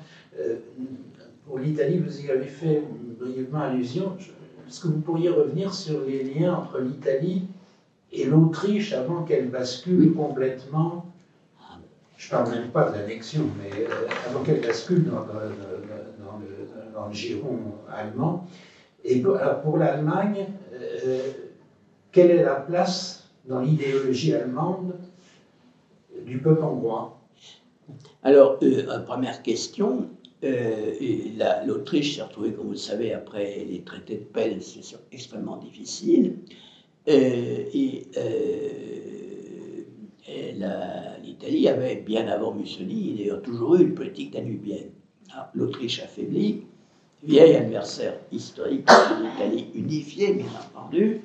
L'Italie, voulant développer son commerce et sa présence dans toute la région danubienne, le commerce italien y est toujours au moins 2 fois plus puissant que le commerce français, hein, dans toute ces régions danubiennes, dans l'entre-deux-guerres. Bon. Et donc, l'Italie suit ce qui se passe en Autriche, sur ça comme l'huile sur le feu. Et puis, à la suite d'événements de politique intérieure en Autriche, arrivent au pouvoir, je dirais, des chrétiens sociaux, qui sont avec des monseigneurs d'ailleurs, qui dirigent ça, qui sont des catholiques très fascisants déjà. Bon. Et ce régime est compatible avec le régime de Mussolini à partir de 1922, et se crée des accointances. Et puis, après une tentative de coup d'État socialiste à Vienne en 1934, ils sont complètement écrasés. Bon. Et là, le chancelier Dollfuss met en place un régime qui est vraiment catholico-fasciste, si vous voulez. Et là, elle est totalement appuyée par Mussolini. C'est un ami personnel de Mussolini. Quand Dollfuss sera assassiné par les nazis en 1934, sa famille sera se réfugiera à Rome sous la protection du Duce, qui envoie d'ailleurs des divisions à la frontière austro-italienne pour empêcher Hitler de mettre la main sur l'Autriche. Nous sommes en 1934. C'est que là, l'Anschluss qu'Hitler avait en tête échoue, parce que Mussolini le fait échouer. Et à partir de ce moment-là, jusqu'en 1938, c'est la même chose, mars 1938, il soutient le régime autrichien qui est extrêmement proche du régime fasciste italien. Simplement, il est clérical, alors que le fascisme italien n'est pas du tout clérical. C'est la différence. Enfin bon, voilà. Est-ce que ça répond à peu près à votre première question? Donc, si vous voulez, l'Autriche telle qu'elle est devenue, elle est une pièce essentielle dans le jeu italien vers toute la région danubienne. C'est l'assassinat de Dollfuss qui fait basculer. Alors, l'assassinat de Dollfuss ne fait que renforcer encore l'intérêt de Mussolini pour l'Autriche, puisqu'il envoie des troupes. Donc, grâce à ça, les Allemands sont encore trop faibles, réalise pas grand-chose. Et après ça, on peut dire que jusqu'en 1938, alors pour quelle raison Mussolini change d'avis, j'y reviendrai, mais jusqu'en 1938, l'Autriche est pratiquement un protectorat italien. Bon. Ça se comprend également d'ailleurs pour des raisons stratégiques. En regardant la carte, bien c'est évident que si vous avez des Italiens, si vous avez l'Autriche, de toute façon une autre contrôle, c'est beaucoup mieux, surtout dans une Europe qui est encore très instable, dangereuse. Alors en 1938, eh bien, il s'est passé simplement entre-temps l'affaire d'Éthiopie. Le fait que Mussolini a dû abandonner ou a choisi d'abandonner, on peut discuter, bon, les historiens sont encore là-dessus, pas certainement. Sa période de collaboration avec les Français et les Italiens, il y a eu des conversations d'état-major avec l'état-major français à partir de 1935. On a été sur le point d'avoir une alliance militaire, non pas italo-allemande, mais italo-française. Hein. Ça a été très très peu, bon, à très peu près. Et simplement, Mussolini devient de plus en plus dépendant de Hitler. Son régime commence à évoluer. Il y a des rencontres constantes entre les deux partis. Il y a des congrès de juristes. On aligne la législation italienne raciale, je l'ai dit, sur la législation allemande. Enfin, il y a une convergence qui se fait. Et en 1938, en mars 1938, Mussolini dit à Hitler, écoute, feu vert, vas-y. Et là, Hitler est fou de joie. Et c'est là que se met en place vraiment l'alliance entre les deux, sur la base que je vous ai indiqué rapidement au passage. L'Italie, c'est la Méditerranée, l'Afrique, le Moyen-Orient, disons le sud des Balkans, et l'Allemagne, c'est tout le reste, toute l'Europe centrale. Alors ça, c'est, je crois, votre première question. La deuxième question, c'était dans l'idéologie allemande, quelle était la place du peuple hongrois? Alors là, écoutez, eh bien, c'est très simple. Ce sont les deux pays les plus opposés au règlement de Versailles, les plus révisionnistes. Bon, ça, c'est dès 1919, c'est clair. Pendant la guerre de 14, d'ailleurs, la double monarchie, la partie hongroise avait joué sérieusement l'alliance. Hein. Ils étaient plutôt, par moments, plus fiables pour les gens de Berlin que les dirigeants de la partie autrichienne. Enfin, c'était pas. Et puis, il y avait d'autre part anti-bolchevisme hongrois après la révolution Pélacoul. L'anti-bolchevisme hongrois était chauffé à blanc. Hein. Bon, l'antisémitisme était également très prononcé. Donc vous avez des convergences géostratégiques et des convergences, disons, idéologiques, qui font que les relations sont bonnes. Mais malheureusement, c'est comme ça, elles seront gâtées par le fait que l'Allemagne ne peut pas satisfaire tout le monde et ne peut pas satisfaire toutes les très importantes revendications des Hongrois, qui avaient quand même perdu une partie considérable du territoire magyar proprement dit lors du traité de Trianon. Et les Allemands ils ont aidé à récupérer à partir de la défaite, enfin, de l'écrasement depuis les accords de Munich. Enfin non, ils ont aidé à récupérer un certain nombre de choses, mais il y a eu des arbitrages, il y a eu des partages, il y a eu toute une série de traités concernant cette région à partir de 1938, je n'en peux pas dans les détails, mais ils n'ont pas pu tout donner à la Hongrie, hein, malgré tout.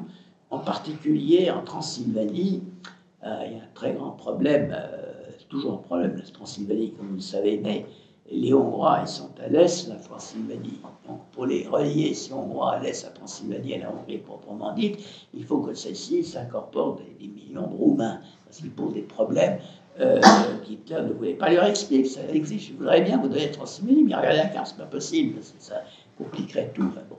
Alors, cela étant dit, l'entrée en guerre contre l'Union soviétique en 1941 verra de nouveau les rapports entre Budapest et Berlin au sommet, n'est-ce pas? Les Hongrois sont considérés comme des alliés partout fidèles, leur armée est une bonne armée, fait le job, il y a une industrie hongroise qui n'est pas négligeable, tout ça est équipé. Vous avez un magnifique musée militaire à Budapest, si jamais vous y allez, ça vaut la peine. Il est très touchant de voir tous les témoignages de la fraternité d'armée entre la Wehrmacht et les Hongrois. Je m'amusais comme un fou en visitant ça, parce qu'évidemment, en français, c'est un peu étonnant. Mais enfin bon, la seule chose, c'est que lors de la bataille de Stalingrad, on sait les Allemands à Stalingrad, mais on sait moins que les Roumains, les Italiens et les Hongrois qui étaient tout autour, occupaient les lignes, parce que les Allemands ne pouvaient pas tout occuper, ils ont été pulvérisés. Les Italiens ont été pulvérisés, les Roumains ont été pulvérisés, et les Hongrois aussi. Il y a été très lourde défaite, pour eux très, très rude. Et d'autre part, si le régime hongrois était très antisémite depuis le départ, enfin bon, la mère Alorti a vu Hitler en avril 1942, Hitler lui a dit, bon, c'est très bien, maintenant on va liquider les Juifs, maintenant, physiquement. Et Alorti a dit non, ça non, hein. J'ai pris des mesures antisémites, et les tuer, non, ça ne va pas les tuer. Et pour les Juifs hongrois, les Allemands n'ont pu, si je veux dire, s'en emparer qu'après avoir renversé Horthy en 1944. Donc, c'est une histoire compliquée parce que les Hongrois ont marché à fond. Sur certains points, ils n'ont pas suivi du tout. Et d'autre part, Hitler n'a pas pu non plus tout leur donner. D'autre part, quand le chef d'État hongrois, c'était Emil Horthy, le président du Conseil Teleki, si je me souviens bien, lors de l'entrée en guerre contre la Yougoslavie, en avril 1941, l'attaque de la Yougoslavie par l'Allemagne, il s'est suicidé. Parce que ce n'était pas du tout le genre d'Europe.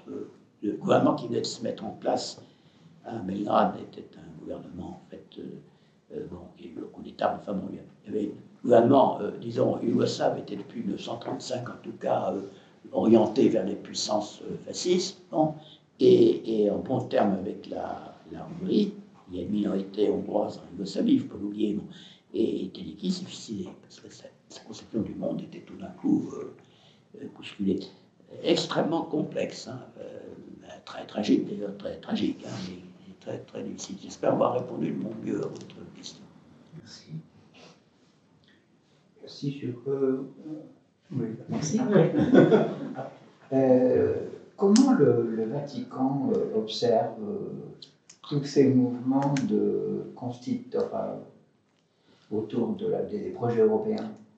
Alors, bon, on va seulement commencer à savoir maintenant, parce que les archives du pontificat de Pie XII sont ouvertes, mais elles sont en cours d'exploitation. Si vous voulez. Donc, je ne peux pas vous répondre avec la même certitude relative de l'historien que sur d'autres points. Bon, il n'est pas favorable au projet du Vatican de Pie XII, précis, est tout à fait favorable à un projet européen.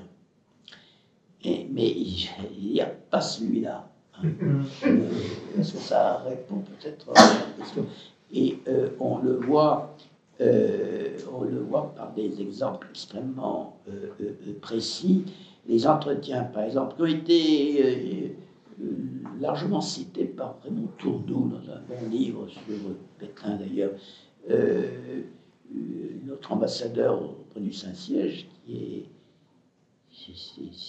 Bérard, si je me souviens bien, bon, va trouver les autorités du Saint-Siège, le secrétaire d'État, avec les lois de Vichy antisémites, le statut des Juifs, etc. Et il pense qu'on va lui dire bravo, pas du tout, il tombe sur un bec. Oui, mais pas du tout, c'est pas ça du tout qu'on attend de vous, c'est monstrueux, c'est pas bien du tout, etc. Le pape lui-même fait savoir qu'il n'est pas content du tout. Donc, bon, là c'est pas ça, mon aimant. D'autre part, le Saint-Siège est évidemment obligé de faire très attention. Quand aujourd'hui on lui reproche, moi, je trouve, c'est pas tenir compte de la situation de l'époque. Les Allemands et les Italiens aussi à leur manière, hein, contrôlent tout, écoutent toutes les communications téléphoniques. Les Allemands étaient les premiers à faire ça, ouvrent le courrier, bien entendu. Donc les nonces savent très bien qu'ils sont totalement surveillés. Non. Quant au Saint-Siège lui-même, l'État du Vatican, bon, prudence et de mise. Donc les choses passent. Bon, un point essentiel sont les rapports avec l'Église polonaise. Ça, il y a des gens qui font des passages. Bon, prêtres polonais sont particulièrement dynamiques. Il y en a 800 au camp d'Achau. Et il paraît que les responsables du camp d'Achau ont eu beaucoup de problèmes. Et 800 prêtres polonais qui étaient emprisonnés chez eux parce qu'ils ne cessaient pas faire. Vous comprenez. On a su en Europe occidentale ce qui se passait en Europe orientale, y compris pour les Juifs, dès début 1943, grâce à un rapport, enfin bon, des évêques polonais, qui est passé à l'Ouest, qui a été publié en France pour la première fois dans Témoignages chrétiens, les premiers numéros de l'année 1943. Donc on avait déjà une description assez précise. Alors, il faut savoir, parce que tout ça peut paraître assez étonnant, qui dit Église polonaise dit Saint-Siège. Les relations sont très proches. Les Polonais, alors ça c'est tout à fait étonnant. Il y a deux Polognes en fait. Hein. Je ne parle pas des parties qui avaient été prises pour les Soviétiques, pour les Allemands, il y a deux Polognes. Il y a des régions qui avaient appartenu à la Prusse avant 1914, qui ont été réannexées en 1939. C'est la région de Poznan, Marseillan, etc. Bon. Et puis vous avez le gouvernement général. Le gouvernement général, c'est ce qui reste une fois que vous avez enlevé les anciennes régions qui appartenaient à la Prusse et les régions reprises par les Soviétiques. Bon, c'est Varsovie, c'est le cœur de la Pologne. Le statut matériel du gouvernement général est en principe pire que celui de la Pologne revenue au Reich, parce que les Polonais revenus au Reich sont considérés comme des sujets allemands. Donc ils sont pris en main, ils bénéficient en principe, ils devraient avoir un sort plus favorable. Bien, on constate que ce n'est pas vrai. C'est aussi l'idéologie du jour. Les Polonais réannexés par l'Allemagne n'ont pas le droit de se marier avant un âge avancé pour ne pas se reproduire, etc. Ils n'ont pas le droit d'avoir de lycée, ils n'ont pas le droit d'avoir d'université ou d'aller aux universités allemandes sur place. Poznan, tout est fermé, bon, très peu d'églises ouvertes, etc. Les Polonais du gouvernement général, culte n'est pas gêné, ils ont droit très officiellement à l'enseignement secondaire, au moins technique. Et ils s'arrangent, les Polonais savent faire très bien, ils organisent tout un enseignement parallèle, toute une université parallèle, et ils continuent à former leurs élites. Ce qui fait que le gouvernement général, qui n'est même pas protectorat, c'est une colonie, enfin, c'est rien. Ce plan juridique, c'est rien, le gouvernement général. Hein, c'est simplement un pion dans l'échiquier administratif allemand.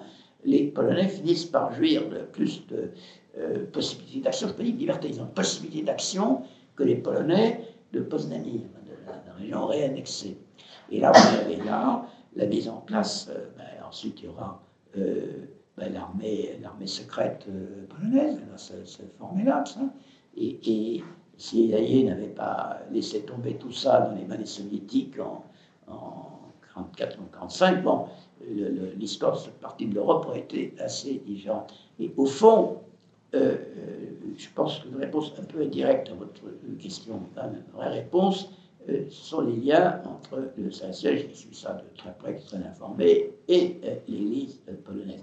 Ce qui fait que le type d'Europe qui est en train de se mettre sur pied, c'est pas ce que souhaite le Saint-Siège.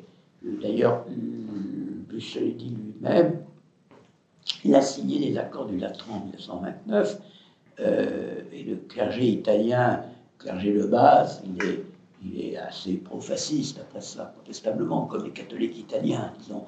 Mais Mussolini sait très bien qu'il a un problème avec le Saint-Siège à plus long terme, à un niveau supérieur.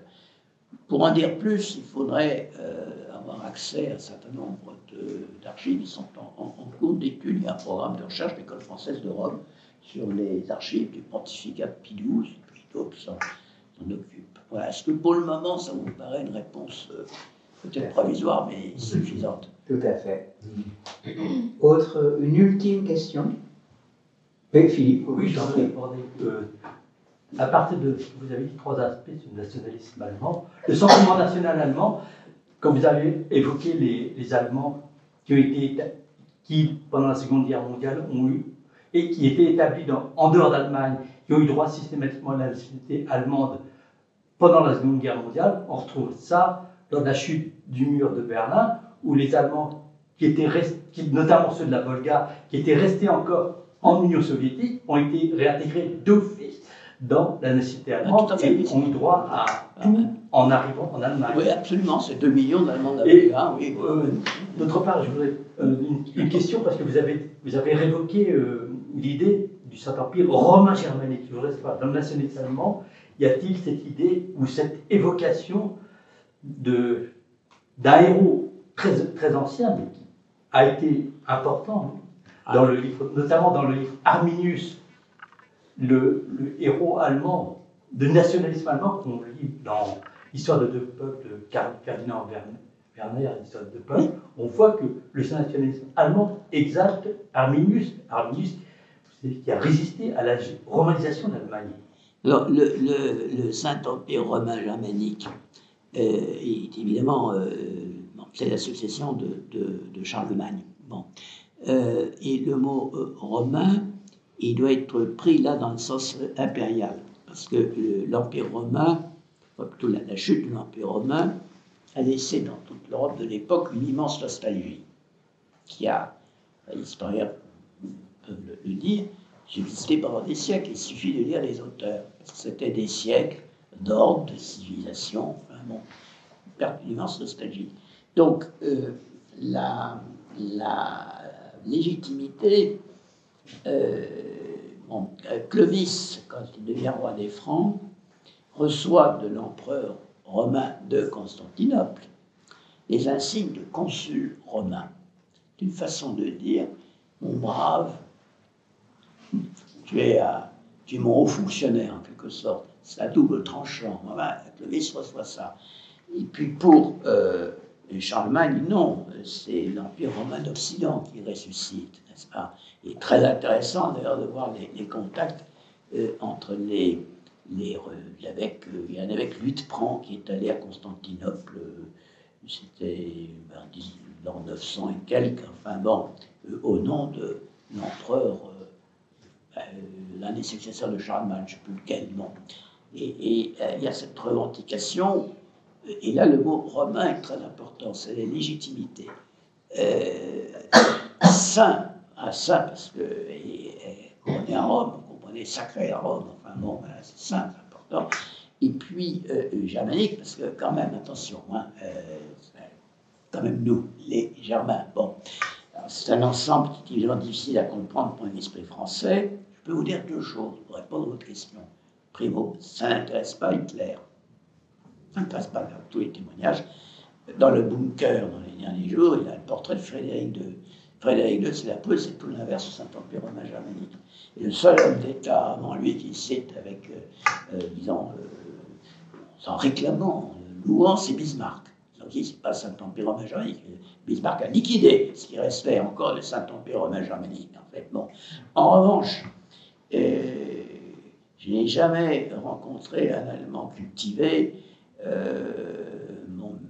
quelles que soient ses opinions par ailleurs, qui n'ait une petite larme de tendresse à l'évocation du Saint-Empire romain germanique. Et là, non, mais je ne plaisante pas, je dis ça très sérieusement.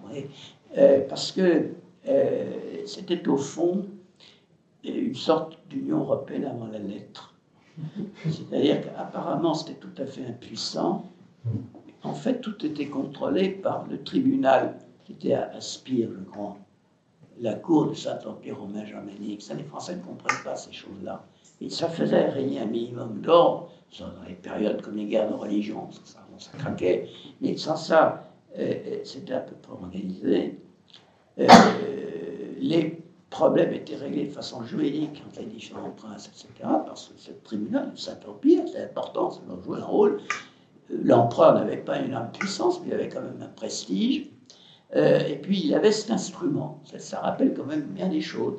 Et puis au fond, c'était pas mal. La Savoie, par exemple, sauf que ma femme savoyarde, je connais bien la Savoie, vous ne comprenez pas en profondeur l'histoire de la Savoie et les pays voisins, savoyards pour la Suisse, pour l'Italie du Nord, etc., que je connais aussi. Bon, si vous n'avez pas ce passé du Saint-Empire en tête.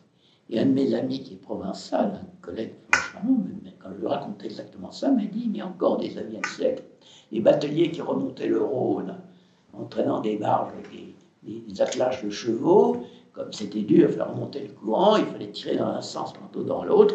Quand il fallait aller, il remontait, n'est-ce pas? Quand il fallait à gauche, le batelier disait aux chevaux au royaume, et quand il fallait à droite, il disait aux chevaux à l'Empire. Au royaume à l'Empire, au royaume à l'Empire, et ça en plein 19e siècle. C'est pas beau ça? C'est super. Je trouve ça super. Et il y a des restes culturels voilà, et qui sont. Alors, les historiens allemands, quand vous vous moquez, vous parlez légèrement du Saint-Empire romain germanique, vous avez immédiatement un professeur très sérieux qui dit non, c'est beaucoup plus sérieux que vous pensez, c'était ça, puis il explique tout. Voilà. Mais ça, c'est pas Hitler. C'est pas Hitler. Lui, il n'est pas du tout branché dessus. Voilà.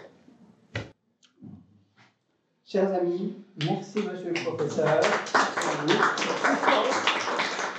Nous espérons vous revoir prochainement. Ah ben écoutez, très volontiers.